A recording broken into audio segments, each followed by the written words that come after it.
Día del Trabajo. Entre las ya tradicionales marchas por esta fecha, en México hubo algunas con música, otras con disturbios, petardos y hasta decomisos. En Estados Unidos, los trabajadores migrantes exigieron respeto y legalización. Llamada presidencial. Claudia Sheinbaum y Donald Trump acuerdan en llamada que secretarios de Hacienda y Tesoro, así como Economía y Comercio, trabajarán en los próximos días en alternativas para mejorar el balance comercial de ambos países. Huachicoleo desde Estados Unidos. Departamento del Tesoro reveló esta mañana un nuevo esquema de huachicoleo internacional operado por el cártel Jalisco Nueva Generación. Funcionarios de Pemex, distribuidores estadounidenses y narco de Tamaulipas entre los presuntos involucrados. Se hace a un lado. Alcalde de Ahome, Sinaloa, Gerardo Vargas, investigado por presuntos actos de corrupción en arrendamiento de patrullas, pidió licencia de 90 días para enfrentar el proceso en su contra. Nos enlazaremos a Sinaloa y lo analizaremos con Víctor Hugo Arteaga.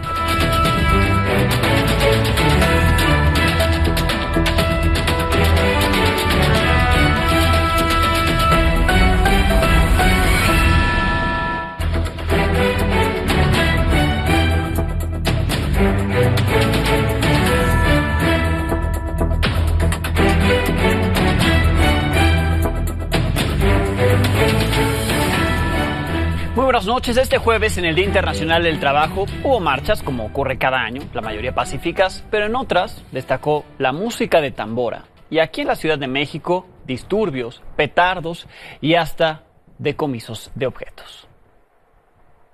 Democracia y lucha social, es mi lema, es mi bandera, es mi identidad.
Por la tarde, la presidenta Claudia Sheinbaum y el secretario del Trabajo, Marat Bolaños, anunciaron que sí va a instaurarse la semana laboral de 40 horas de manera gradual, aunque en el Congreso no hubo tiempo de discutirlo en este periodo de sesiones que recién terminó.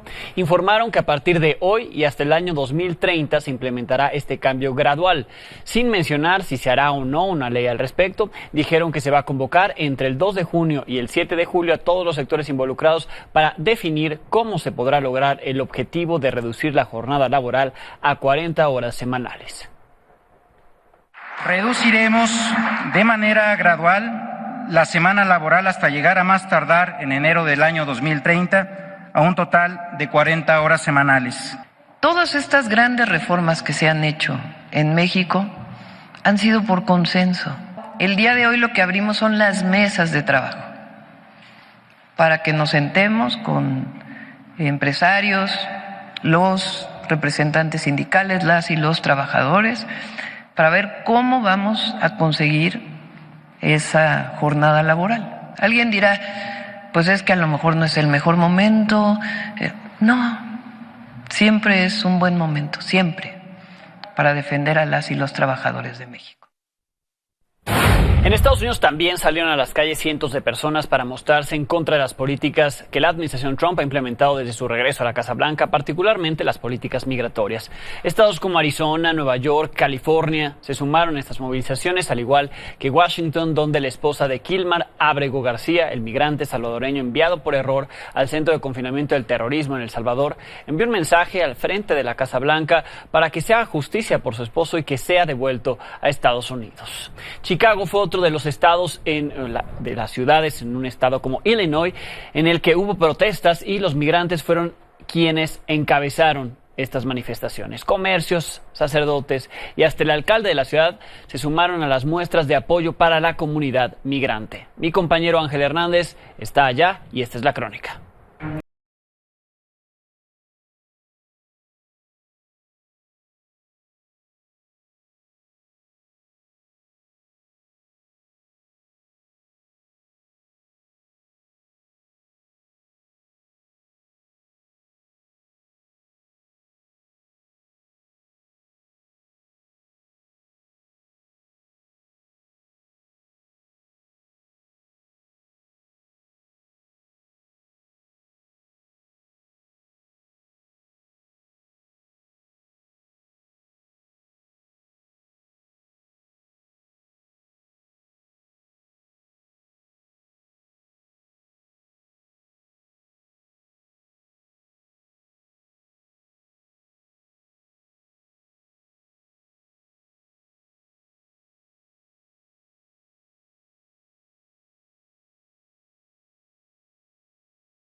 Yo estoy aquí defendiendo a las personas que no pueden defenderse, entonces yo estoy aquí por ellos hoy.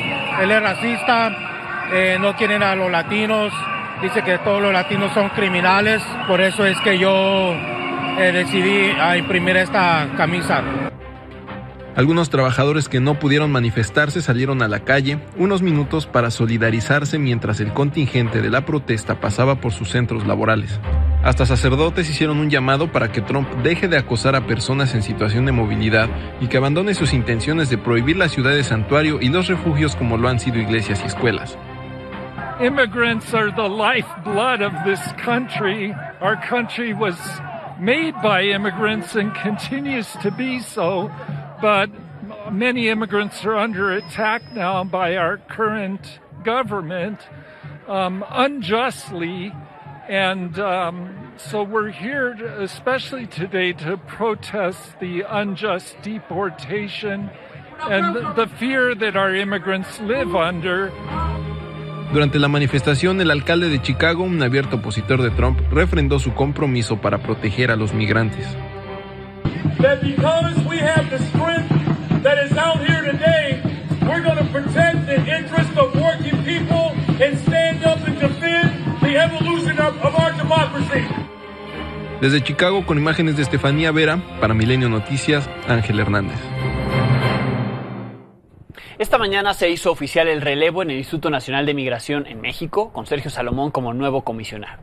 En redes sociales agradeció a la presidenta por la confianza para estar al frente de esta dependencia. Se comprometió a fortalecer la institución y atender los retos de la movilidad humana con dignidad, orden y corresponsabilidad regional.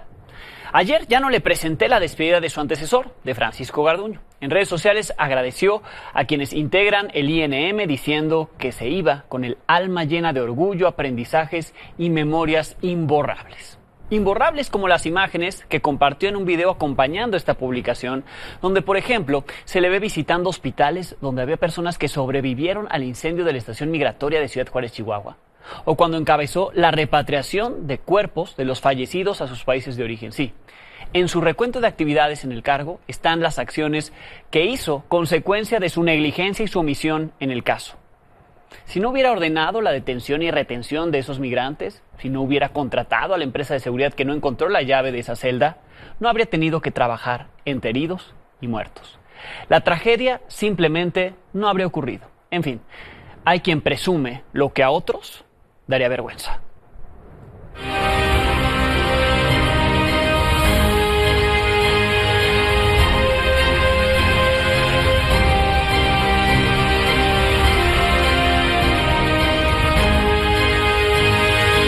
Solamente despedirme, desearles que tengan éxito y si les ofendí en algún término con la palabra, les pido humildemente perdón y les deseo el mejor de los éxitos. Aunque Garduño ya no es comisionado del Instituto Nacional de Migración, aún debe de cumplir con una serie de condiciones para que pueda ser absuelto de los cargos que enfrenta por el incendio en la estación migratoria que dejó 40 personas muertas y 27 lesionadas. Una de estas condiciones es ofrecer una disculpa pública a las víctimas y a sus familias. Esto se tenía previsto para mañana 2 de mayo, pero aún no va a ocurrir. Marcos Zavala, abogado de la Fundación para la Justicia, explicó a este espacio que la disculpa podría demorarse aún más. En las condiciones, inicialmente, cuando se le otorgó este beneficio de manera injustificada al comisionado saliente, se había fijado un mes. Sin embargo, nunca hubo ese acercamiento por parte de las defensas. A quien le preguntaron fue al juez.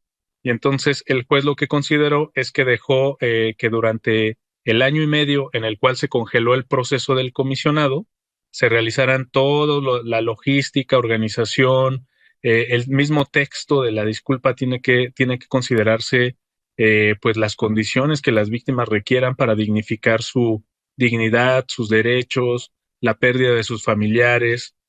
Todo esto se tiene que considerar. Entonces el juez, como había fijado un plazo de año y medio, lo dejó abierto hasta este año y medio para que se cumpla esta condición de la disculpa pública. Aunque no parece que haya una fecha cercana para que se dé esta disculpa, Marcos Zavala detalló que ya hay una lista de personas que estarían presentes, pero no todas las víctimas sobrevivientes podrán acudir. ¿Qué nos pidieron? Nos pidieron un listado de las víctimas que nosotros representamos que quisieran acudir. Nosotros ya presentamos ese listado ante la Comisión Ejecutiva de Atención a Víctimas. 3 víctimas sobrevivientes, pues están en diferentes estados de los Estados Unidos de Norteamérica. Y naturalmente con la política actual del presidente Trump pues no podrían viajar y regresar, puesto que es más restrictivo actualmente los traslados internacionales con este país. Entonces ellos optaron por participar de manera virtual y las familias que están en Honduras, en Guatemala, El Salvador y Venezuela, ellos sí acudirían, no todos, pero entregamos un listado de 25 víctimas directas sobrevivientes y de sus familiares de las víctimas de personas que fallecieron en la estancia provisional. Y ahora la Comisión Ejecutiva de Atención a Víctimas tiene que pasar ese listado a la defensa del comisionado para que nos indiquen y nos informen cómo se haría esa logística para trasladar a las víctimas que acudirían al acto de disculpa pública, que hasta el momento nosotros no hemos recibido ninguna respuesta. Esta mañana la presidenta de México, Claudia Sheinbaum, tuvo una llamada con Donald Trump. En sus redes sociales dijo que en la conversación acordaron que los secretarios de Hacienda y Tesoro, así como el de Economía y Comercio, trabajarán en los próximos días en alternativas para mejorar el balance comercial entre ambos países, que para Donald Trump es injusto, además de avanzar en temas pendientes para beneficio de las dos partes. Ya en conferencia de prensa explicó que siguen buscando tener mejores condiciones para el sector automotriz y de acero y de aluminio. Aunque no hay un acuerdo específico, lo importante es que estamos trabajando en ello y hay un deseo por parte del gobierno de los Estados Unidos y nuestro en que alcancemos todavía mejores acuerdos en materia comercial. Recuerden que nosotros, aún con lo que se publicó hace 2 días que es benéfico para México, queremos todavía una mejor condición para la industria automotriz y de acero y aluminio. Entonces, lo que está muy interesado el gobierno de los Estados Unidos es en disminuir el déficit, que ellos llaman déficit con México. Y desde hace tiempo nosotros hemos estado planteando que busquemos la manera en toda la economía de cómo puede comprarse más hacia los Estados Unidos y nosotros, es decir, tener aún más comercio que el que tenemos de ambas partes para beneficio de ambos países. Una llamada muy cordial, breve. Fueron como 10 minutos, 15 minutos y acordamos esto. Entonces, es una buena señal de que seguimos avanzando. A diferencia de otras comunicaciones que han tenido ambos, el presidente Trump no ha escrito en sus redes sociales al respecto. Nada ha puesto sobre la llamada con Sheinbaum, ni la Casa Blanca ha hecho pública un resumen, como hace, de las llamadas que tiene Donald Trump con otros mandatarios. De lo que sí se habló en la Casa Blanca es de la salida del primer funcionario de alto nivel en el gobierno o en el segundo mandato de Trump. Mike Waltz, quien se desempeñaba como asesor de seguridad nacional, dejó el cargo a poco más de un mes del escándalo Signalgate, que envolvió a altos funcionarios de ese país, entre ellos Waltz, por incluir por error a un periodista en un chat de información de seguridad nacional. En ese entonces, Waltz asumió la responsabilidad total de ese hecho, y aunque deje el cargo, el presidente de Estados Unidos, Donald Trump, ya lo designó embajador de Estados Unidos ante la ONU.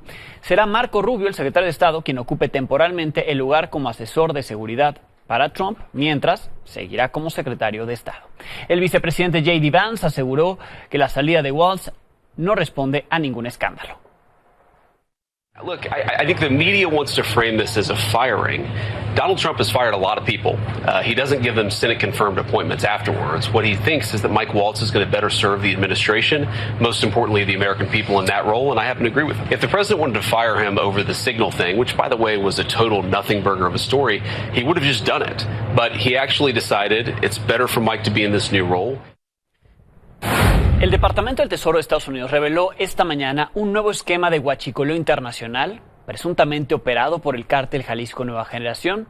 Este método involucra a funcionarios supuestamente corruptos de Pemex, distribuidores estadounidenses y a un conocido narcotraficante de Tamaulipas. Emir Castañeda nos cuenta.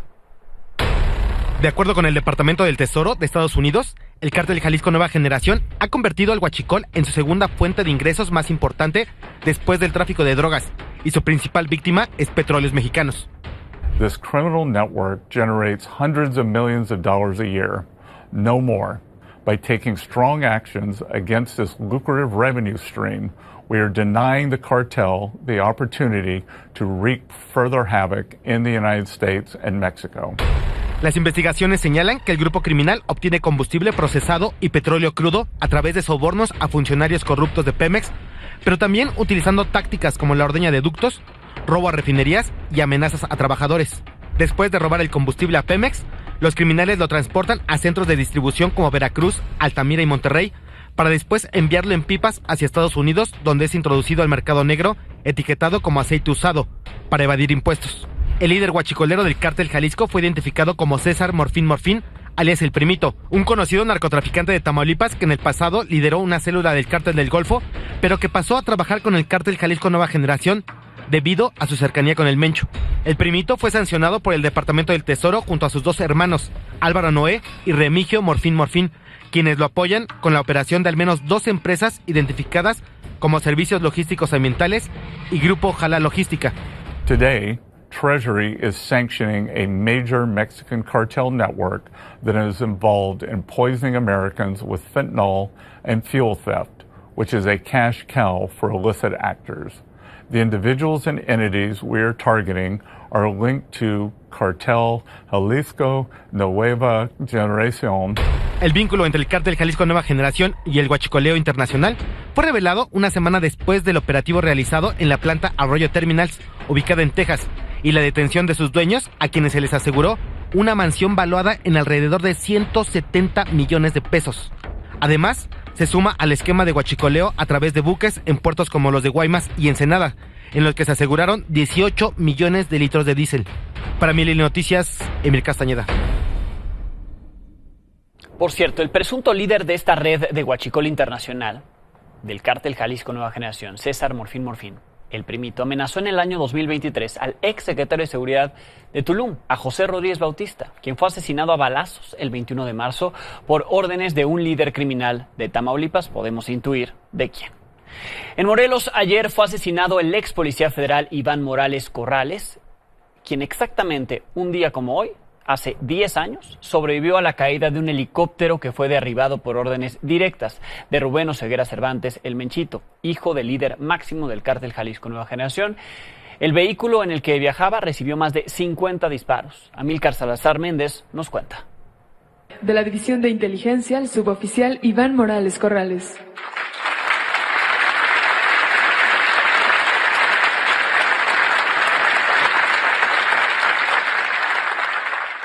Hace una década, el presidente Enrique Peña Nieto y las fuerzas federales reconocieron y arroparon al suboficial de la Policía Federal, Iván Morales Corrales, sobreviviente de un operativo fallido que tenía como objetivo arrestar al líder del cártel Jalisco Nueva Generación, Nemesio Ceguera Cervantes.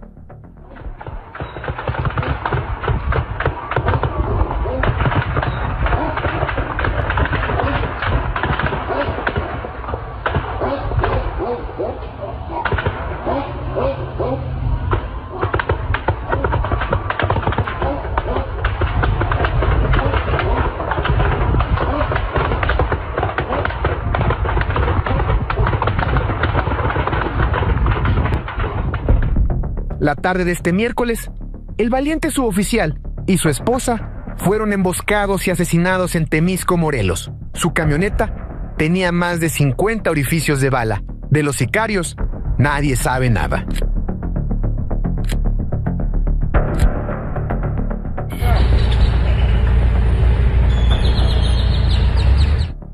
El 1 de mayo de 2015, un helicóptero Cougar de la Fuerza Aérea fue derribado con un lanzacohetes, provocando la muerte de 9 elementos y dejando a varios más gravemente heridos.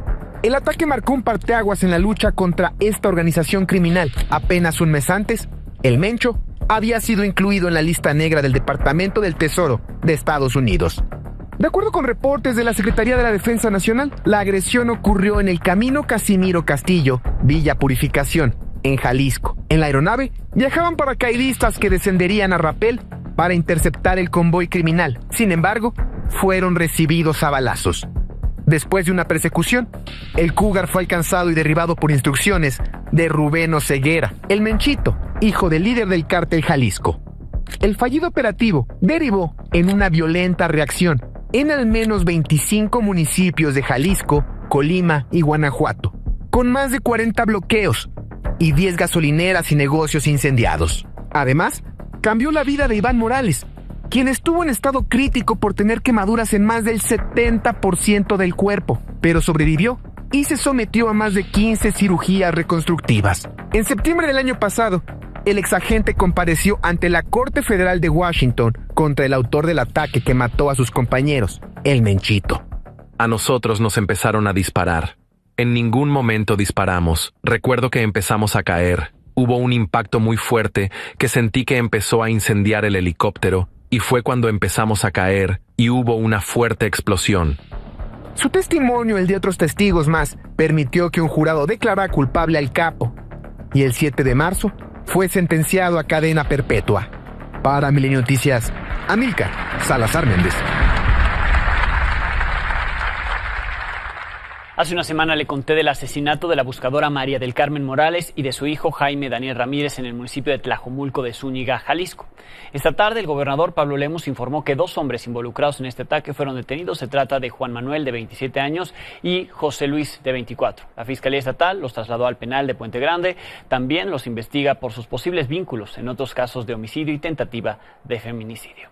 En Sinaloa, integrantes del colectivo Sabuesos Guerreras denunciaron haber sido acosadas por policías estatales luego de haber encontrado un par de cuerpos en el río Culiacán, en el municipio de Navolato. Otros colectivos se solidarizaron con ellas, pidieron a las autoridades no estigmatizarlas. Esto dijo una de las mujeres que fue testigo de lo que ocurrió. Pero de repente llegó otra patrulla, es la 0406A, con otros elementos que no quisieron proporcionar su nombre, no quisieron proporcionarnos ninguna información. Ellos se portaron groseros e incluso mis compañeras estaban allá adentro y yo me salí y la sacaron casi amedrentadas a punta de arma, casi sí nos amedrentó, nos dio miedo porque pues estamos solas aquí con ellos. En Michoacán, 1,200 militares llegaron al municipio de Apatzingán para reforzar la seguridad. Fuentes militares revelaron a Milenio que los efectivos estarán enfocados en combatir delitos como homicidio vinculados a la delincuencia organizada, también extorsión. Los soldados llegaron al cuartel militar ubicado en la región de Tierra Caliente para coordinarse con autoridades estatales y municipales. Así, las imágenes de su arribo. La Fiscalía del Estado de México investiga funcionarios involucrados en actos de corrupción en 40% de los municipios. En 4 de cada 10 funcionarios corruptos. En este informe presentado por el fiscal José Luis Cervantes, se reveló que hay 296 expedientes contra 580 servidores públicos de los 3 órdenes de gobierno, principalmente por delitos como homicidio, extorsión, violación, abuso de autoridad y secuestro. Le reitero, son funcionarios. Entre otros delitos que se les persigue. Del total de estos funcionarios, casi el 70% son trabajadores de los ayuntamientos. Hay alcaldes, alcaldesas, regidores, síndicos, comandantes de policía, entre otros. Ayer le conté del juicio de procedencia que inició el Congreso de Sinaloa contra el alcalde de Ahome, Gerardo Vargas, investigado por presuntos actos de corrupción en arrendamiento de patrullas. Aunque ya había habido una denuncia de eso, lo habían deslindado, la irregularidad se había subsanado, pero le rearmaron el caso. Este jueves, el alcalde solicitó licencia para ausentarse al cargo por 90 días para poder enfrentar este proceso en su contra, por lo que el Cabildo designó a la regidora Margarita Velázquez como alcaldesa provisional. En su carta de solicitud de licencia, el alcalde dijo que espera obtener soluciones favorables para limpiar su honor, algo que recalcó en un mensaje que dio a la población. Esto es una acción injusta, sin fundamento, utilizando la Fiscalía General del Estado, incurriendo en una evidente extralimitación y abuso de autoridad. Este proceso no tiene que ver con la legalidad, tiene que ver con el miedo a un liderazgo que ha crecido desde abajo. Hoy somos el municipio más tranquilo de Sinaloa y uno de los 10 más seguros de todo México. No me voy a esconder y no voy a permitir que ensucien lo que hemos logrado juntos con tanto esfuerzo. Y se realiza una audiencia, precisamente una sesión en la que se votará ya el desafuero del presidente municipal de Ahome, Gerardo Vargas. Manuel Aceves está afuera del Congreso de Sinaloa con los detalles. Manuel, buenas noches.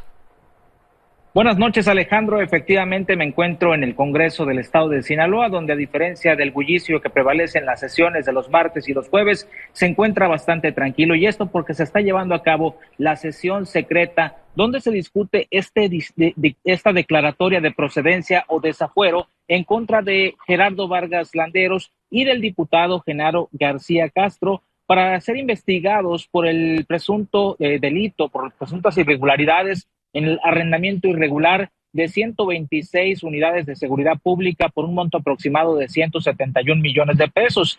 Previo a la sesión que comenzó, que se está llevando a cabo de manera secreta, a puertas cerradas, sin presencia en el recinto de los medios de comunicación, la diputada presidenta de la mesa de la Junta de Coordinación Política, María Teresa Guerra Ochoa, pidió prudencia, pidió no especular sobre esto. Hay que aclarar que tampoco se presentaron a esta sesión el presidente municipal con licencia, Gerardo Vargas Landeros, como se tenía previsto, y tampoco se encuentra el diputado Genaro García Castro, quien fue en algún momento secretario del Ayuntamiento de Ahome, y por eso es que se le vincula precisamente con esas irregularidades. Entonces, sin la presencia de ambos aludidos, se está llevando a cabo esta sesión, y esto fue lo que dijo la presidenta de la Junta de Coordinación Política al respecto. Acuérdense que esto nada más es quitar el fuero para efecto de que pueda defenderse. No queremos emitir ningún juicio contra ellos porque no nos corresponde a nosotros. Aunque ella haya solicitado licencia de 90 días. Aunque haya solicitado licencia, porque eso no le quita la condición de su carácter de alcalde electo y diputado electo. Gracias. Muchísimas gracias por su comprensión. Manuel, ¿por qué en secreto? ¿Por qué no es una discusión pública? Es una disposición que ha preparado el Congreso del Estado, y es una gran pregunta también que nos hacemos nosotros, los medios de comunicación, ya que estamos en espera prácticamente, y no van a ser ni minutos, van a ser horas los que vamos a estar esperando para ver en qué deriva esta situación, la cual nos tiene a todos en vilo, Alejandro. Bien, estamos pendientes. Cualquier novedad nos enlazamos contigo. Gracias, Manuel.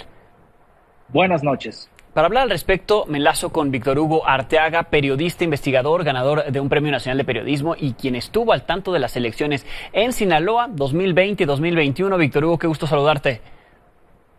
Hola, querido Alejandro, ¿cómo estás? Muy buenas noches, un saludo a toda tu audiencia.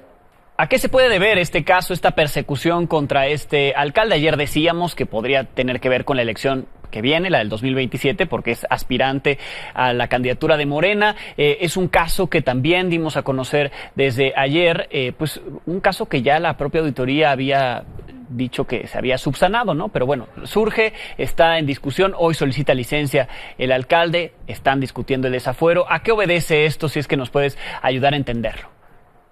Sí, lo que está sucediendo, lo que estamos viendo en Sinaloa es el botón de muestra, el laboratorio de lo que es un régimen autoritario, dictatorial en el Estado. Por el hecho que lo están queriendo desaforar, querido Alejandro, amigos, es por la compra de unas patrullas, 126 patrullas, que le da la naturaleza de su encargo. En plena pandemia, no había manera de licitar, se pueden hacer adjudicaciones directas cuando se trata de temas de seguridad municipal, de seguridad nacional, como lo hace el gobierno federal. Y el fondo de este asunto es que la Auditoría Superior de la Federación tiene el 70% del control de esos fondos, porque son fondos federales, y el otro 30% lo tiene el Cabildo, Alejandro. Entonces no hay manera de que la Auditoría Superior del Estado, la Fiscalía General del Estado, pudieran armar un caso cuando cae en terreno de la Federación y cae en terreno de la municipalidad. Bien, Gerardo Vargas Landeros es un priista de toda su vida, que fue secretario de gobierno con con Maloba, y quien es un hombre que ha funcionado. Recordemos que dentro de la guerra que vive todos los días Sinaloa, Ahome, los Mochis, todos los municipios alrededor, han mantenido la seguridad y se ha podido controlar esta guerra que se ve pues de los Mochis hacia abajo del estado. El crecimiento de la figura de Gerardo Vargas Landeros ha crecido exponencialmente. Las principales casas encuestadoras lo ubican como un candidato muy fuerte para poder suceder y ser candidato de Morena a la sustitución del el gobernador Rubén Rocha Moya. No es la primera vez que Rocha Moya se sacude o se quiere sacudir a un rival directo. Ya lo hemos visto en otros años, como el alcalde de Culiacán fue también llevado a juicio político, fue retirado. Igualmente el alcalde de Mazatlán, el Químico Benítez, también le hicieron la misma. Es el más puro estilo de la intransición del gobierno de un hombre que, como tú lo sabes, pues es seriamente estudiado por las autoridades y las agencias de seguridad de los Estados Unidos. Víctor Hugo, dices que este alcalde de Ahome, que ahora solicita licencia, en estos momentos pues perseguido, está estudiando su desafuero en el Congreso, que es priista de toda la vida, pero actualmente milita en Morena o compitió por Morena, porque veíamos ahí en su oficina, tiene atrás el retrato de la presidenta Claudia Sheinbaum y competiría por la candidatura de Morena, ¿no? Sí, él en el proceso del año 2021, desde antes ya venía acercándose a la gente de Morena. A mí me tocó en las elecciones del 2021 y cubrir el estado desde el 2020. Me tocó ver y seguir este proceso muy cercano. Él tenía pues relaciones y era el candidato natural por los números que así lo dejaban en las encuestas. Quiero decirte que jamás hubo una encuesta en el estado de Sinaloa. Nunca le pudieron presentar una encuesta en cuanto a que él estaba por debajo de Rubén Rocha Moya, y la elección a candidato de gobernador en el 2020 se tendría que dar por ahí del 8 de diciembre del año 2020. Bueno, era tal el porcentaje en las encuestas que tenía Gerardo Vargas Landeros para ser él el candidato, pero pues al ser un nuevo morenista, no ser de los candidatos del Senado de Ricardo Monreal, del presidente Andrés Manuel López Obrador. Bueno, pues lo dejaron en la fila y la elección de la candidatura, en lugar de darse el 8 de diciembre del 2020, se vino dando hasta febrero del 2021, porque no había manera, Alejandro, de justificar en las encuestas supuestamente que hizo Morena la candidatura para Rubén Rocha Moya. Sin embargo, bueno, pues tras negociar y tras unirse y respaldar a Rubén Rocha Moya, a Gerardo Vargas le dieron la candidatura al municipio donde él vive, que es Ahome, los Mochis, y barrió en su elección, y ahora pues ha mantenido un trabajo que pues es bueno, está calificado entre los 10 mejores alcaldes y entre los 10 mejores municipios del país, y bueno, pues parece que es algo que no le está agradando al también investigado Rubén Rocha Moya. ¿Temes que pase, que proceda el desafuero en el Congreso? Sí, seguramente. Se acaba de filtrar un acta que te haré llegar en unos momentos. Se está filtrando un acta de lo que iba a ser el desafuero de Gerardo Vargas Landeros, donde ya tenían muy claro las autoridades del Congreso, por órdenes del gobernador Rocha Moya, quién podría ser él o la candidata a sustituir a Gerardo Vargas Landeros. Esta tarde, Gerardo Vargas y su cabildo tomaron una acción y pues les cambió la jugada tanto a la Fiscalía como a la Cámara de Diputados a nivel local y al propio gobernador, al Ejecutivo. Bien, seguimos de cerca el caso contigo. Muchísimas gracias, Víctor Hugo. Fuerte abrazo. Gracias. A ver si podemos entrevistar mañana, a ver si lo buscamos al alcalde que ahora solicitó licencia acusado de esto.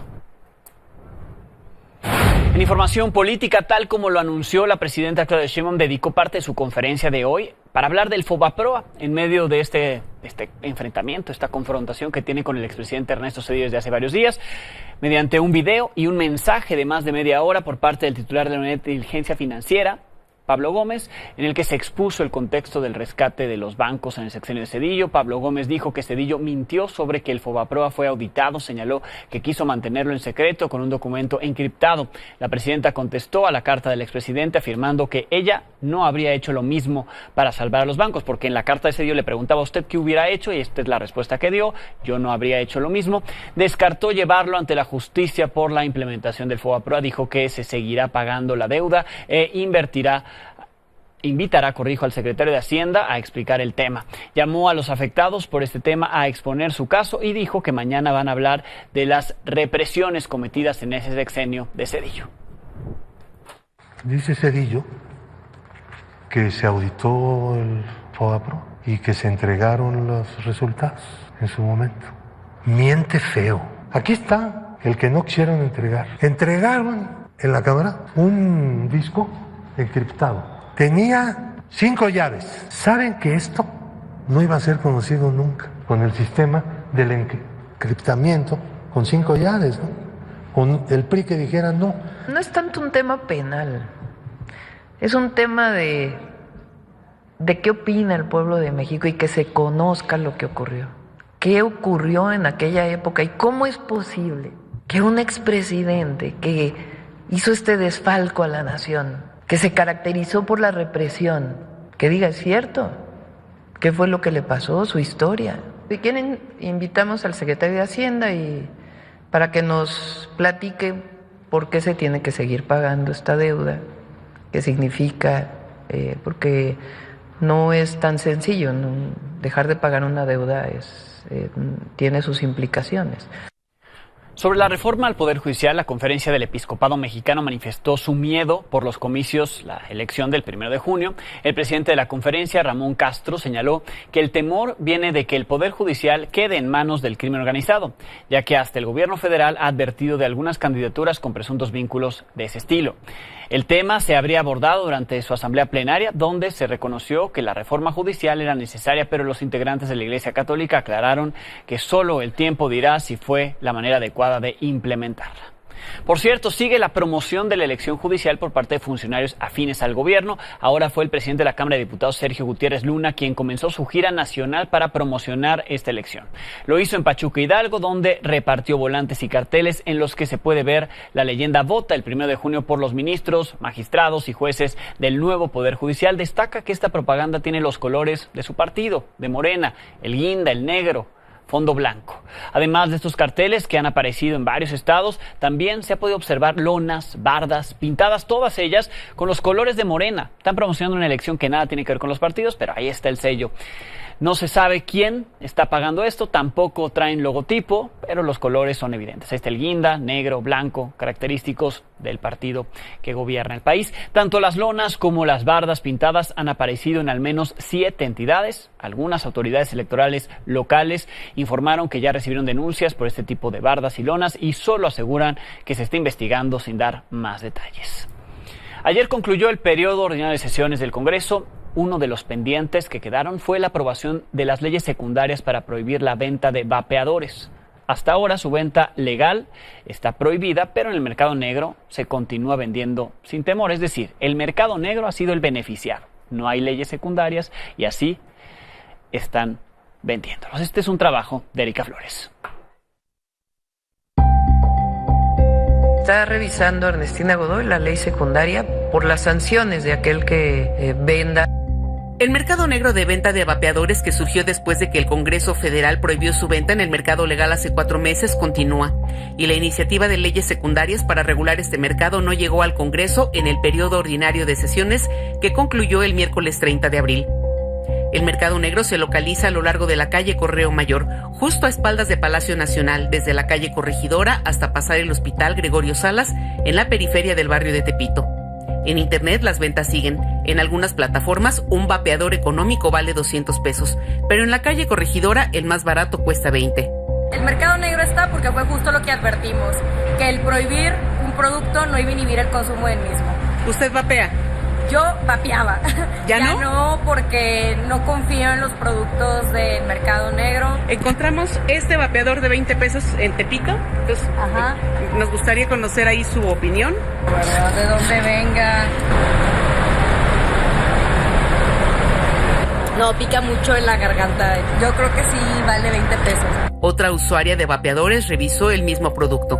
O sea, la caja no se ve mala calidad, pero pues sí se ve como que no es tan original. A través de un newsletter, sitios web informan a sus clientes los productos que pueden comprar en línea. Pues las personas encargadas del sitio nos dijeron que mientras la ley no dijera que no se puede fumar, que no se puede exportar así, o que fuera más específica, ellos iban a seguir dando su servicio normal. Bueno, los legisladores que conozco que vapeaban, lo que sé que hicieron es que compraron reservas de vapes. En mi caso, yo no compré reservas y pues regresé al tabaco en su versión tradicional. Para Milenio Noticias, Erika Flores. Y así es tan fácil como el que compró Erika para esta nota. Y aquí está, este vapeador que vende en el centro histórico de la Ciudad de México. Están prohibidos, pero se siguen vendiendo y no se aprobaron esas leyes tan importantes porque ya se fueron al periodo extraordinario, si es que existe tal y si se incluye el tema de los vapeadores en el mismo. Con esto hacemos una pausa. Volvemos. En el Vaticano continúan los preparativos hacia el cónclave que inicia en menos de una semana. Este día tuvo lugar la sexta misa de las 9 de los novendiales en memoria del Papa Francisco. Fue presidida por el cardenal Víctor Manuel Fernández, quien por cierto es de nacionalidad argentina, fue nombrado cardenal por Francisco en el año 2023. Falta menos para el inicio de este cónclave, tan solo 6 días. El próximo miércoles 7 de mayo, los cardenales votantes se reunirán a puerta cerrada en la Capilla Sixtina para iniciar el periodo de votaciones para elegir al nuevo pontífice. Con esto nos despedimos. Mañana tendremos algo nuevo que contarle a las 22 horas.